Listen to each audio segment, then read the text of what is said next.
Hello and welcome to this video. Today, vacuum tube rectifiers. Today, they only appear in high-end audio gear, hi-fi preamps and amplifiers, and also in guitar amplifiers. The normal thing to do today for most manufacturers is to use a silicon diode as a rectifier. So, vacuum tube rectifiers, do they matter? Let's check it out.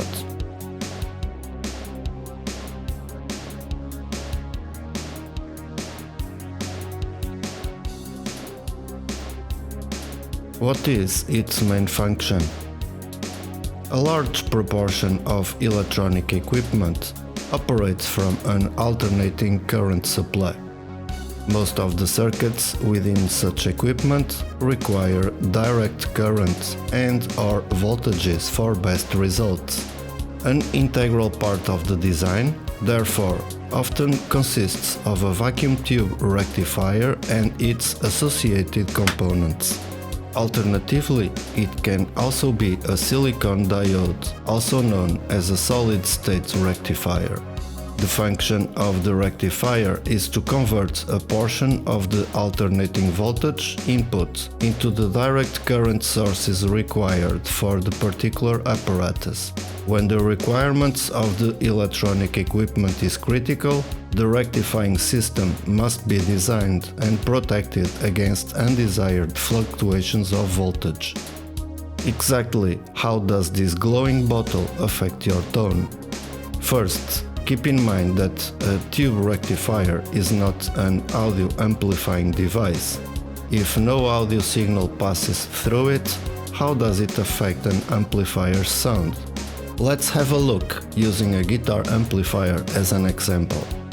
Your amplifier's preamp and power tubes require a DC voltage to operate.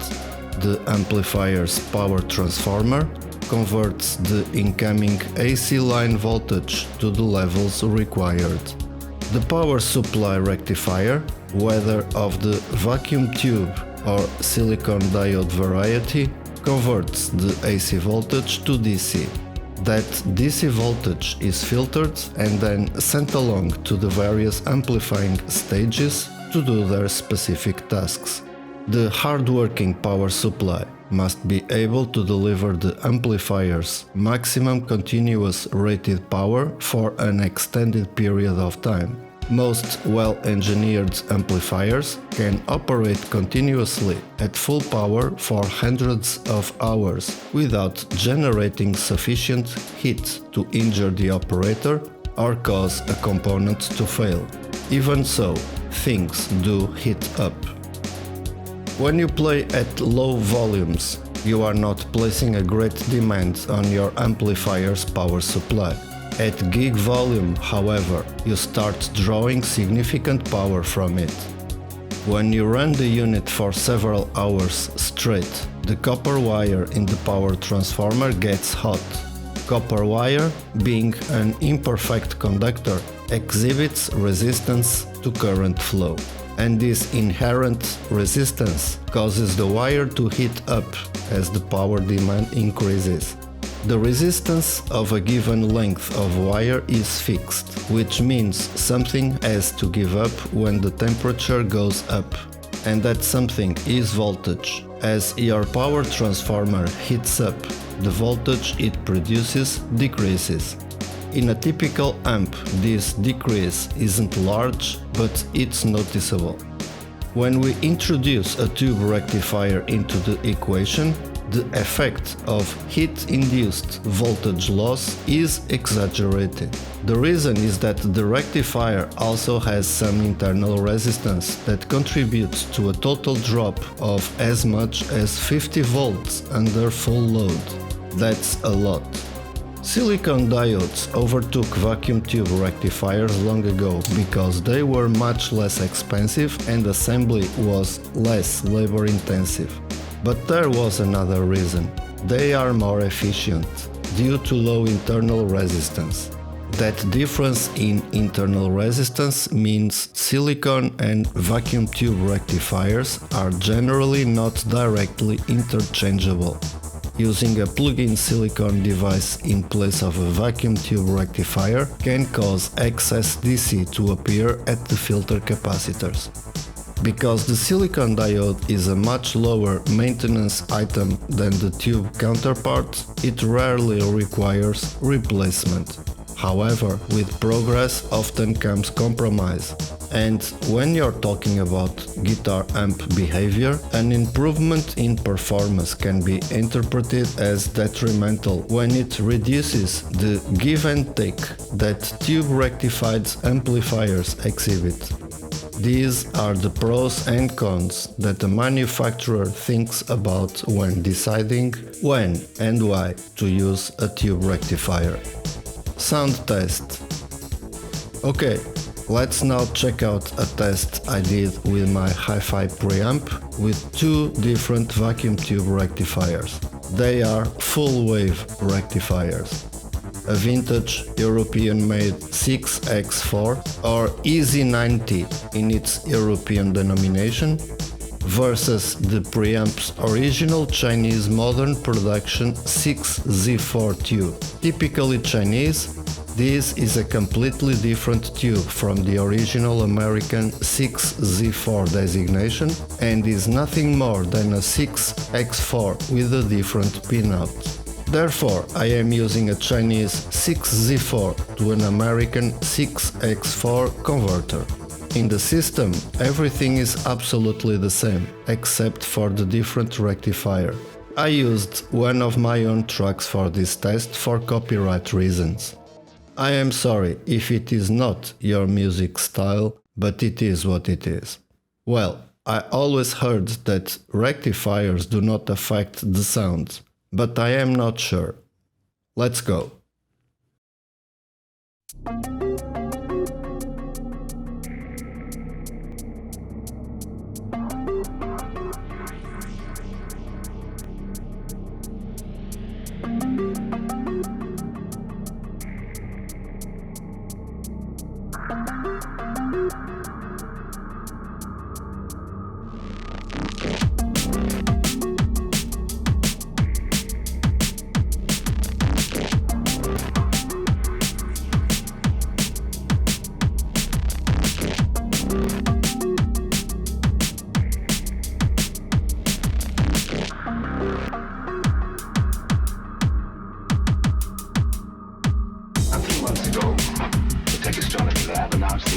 Discovery of 8 new objects in outer space.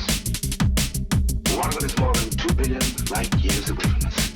It's shining in the 13th magnitude. They radiate, they pulse, but they're not galaxies and they're not stars. They break every rule in the book. Yet they're up there.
And this is it. I hope you enjoyed this video. If you did, give it a like, subscribe for more videos like this, and leave a line in the comments section if you have something to ask or say. I see you in the next video. Take care.